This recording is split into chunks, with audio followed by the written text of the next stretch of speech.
नमस्कार दोस्तों, स्वागत है आपका एथिकल हैकिंग इन हिंदी के 12th ट्यूटोरियल के सेकंड पार्ट में।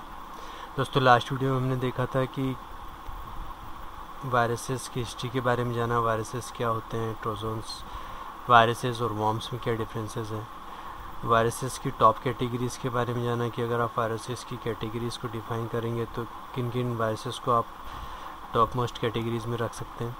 आइए जानते हैं कि एक्चुअली इसके पीछे रीज़न क्या होता है, वायरस के क्रिएशन के पीछे क्या रीज़न होता है, क्यों वायरसेस को क्रिएट करते हैं हैकर्स, और क्या क्या चाहते हैं, उनका मोटिव क्या होता है, गोल क्या होता है।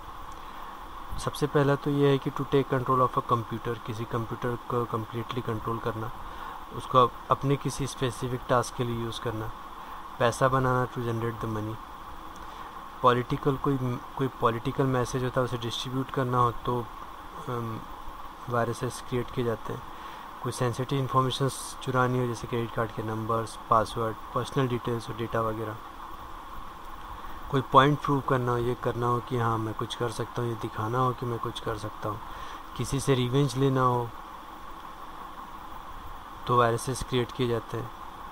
साइबर टेररिज्म के लिए किसी से कोई प्रैंक करना हो, मजाक करना हो तो उसके लिए वायरसेस क्रिएट किए जाते हैं।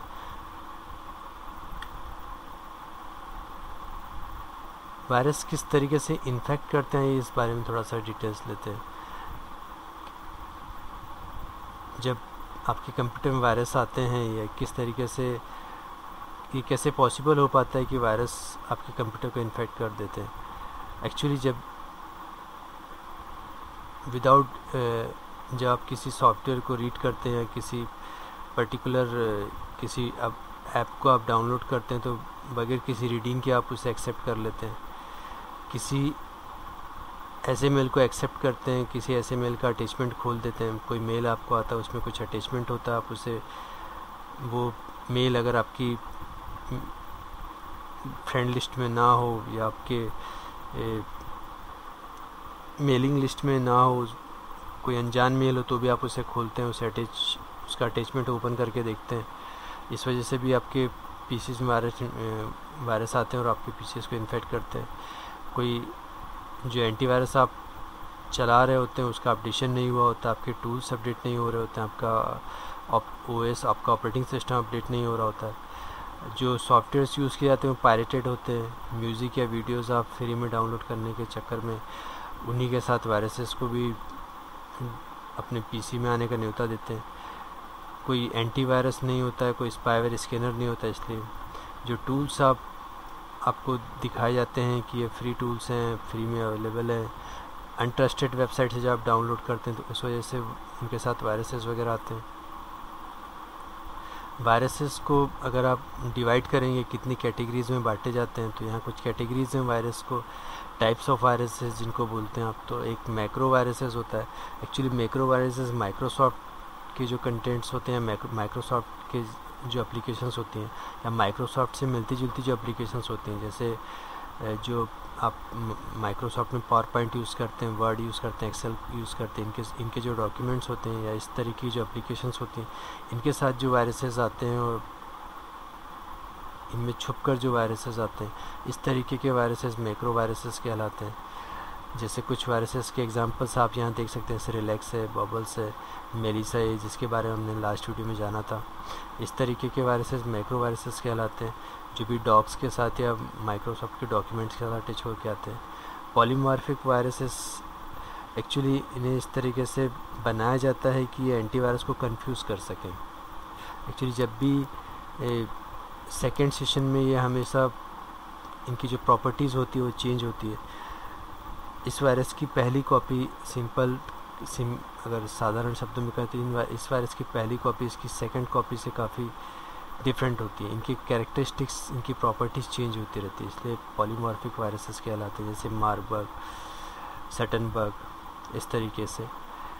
कंपेनियन वायरसेस के बारे में बात करें तो कंपनीज वायरस खुद को किसी आइडेंटिकल फाइल नेम से स्टोर करते हैं, जैसे यूज़र को ये लगता है कि कंप्यूटर्स की कोई फाइल है और ये अपने आप ही एग्जीक्यूट होते हैं और एग्जीक्यूट होने के बाद ही हार्ड ड्राइव को या आपकी हार्ड डिस्क को इन्फेक्ट कर देते हैं। मल्टीप्राइटेड वायरसेस के बारे में बात करते हैं तो ये प्रोग्राम फाइल को इन्फेक्ट करते हैं और ये फाइल फिर बूट सेक्टर को इन्फेक्ट करती है। वेब स्क्रिप्टिंग वायरसेस नाम से ही जाहिर है, a virus that spread by the malicious email से एक कंप्यूटर से दूसरे कंप्यूटर, दूसरे से तीसरे कंप्यूटर, इस तरीके से वेब की मदद से जो वायरसेस स्प्रेड करते हैं वो वेब स्क्रिप्टिंग वायरसेस वगैरह कहलाते हैं। डायरेक्टरी वायरसेस, डायरेक्टरी को इन्फेक्ट करना। डायरेक्ट एक्शन वायरसेस के बारे में अगर आप बात करें तो किसी टारगेट प्रोग्राम को सेलेक्ट करते हैं पहले से ही कि पर्टिकुलर किस प्रोग्राम को इन्फेक्ट करना है, किस फाइल को इन्फेक्ट करना है, फिर उसे मॉडिफाई करते हैं और फिर वापस करप्ट करते हैं। ओवरराइट वायरसेस नाम से ही जाहिर है। मेमोरी रेसिडेंट वायरसेस के बारे में बात करें तो परमानेंटली मेमोरी में रहते हैं जब तक एक सेशन चालू होता है। आपने कंप्यूटर को ऑन किया, वायरस ऑन हो गया, ये तब तक ऑन रहेगा जब तक, अगर ये किसी वजह से आपके कंप्यूटर में आ जाता है मेमोरी रेसिडेंट वायरस, तो ये तब तक आपके कंप्यूटर में रहेगा जब तक आपका सेशन चलता रहेगा।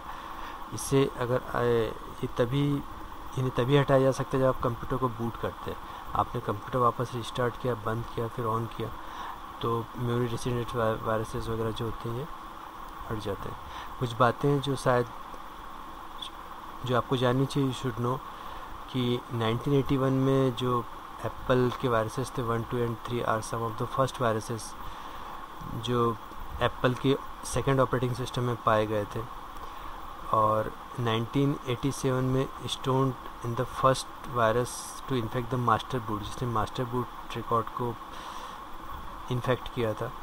और 1989 में IBM ने पहला कमर्शियल एंटीवायरस इंट्रोड्यूस कराया था।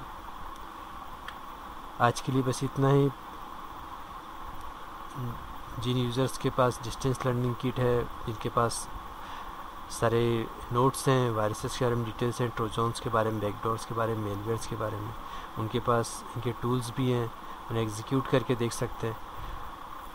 और जितना हो सके आप उन्हें स्टडी कीजिए ताकि नेक्स्ट जो भी वीडियोज़ हैं आपको बहुत अच्छे से समझ में आए। और जो यूज़र्स डिस्टेंस लर्निंग किट को ऑर्डर करना चाहते हैं वो मेल आईडी पर मेल कर सकते हैं, सारा प्रोसीजर उन्हें मेल कर दिया जाएगा। तो आज के लिए बस इतना ही। नेक्स्ट वीडियो में फिर मिलते हैं। देखते रहिए और सीखते रहिए एथिकल हैकिंग इन हिंदी।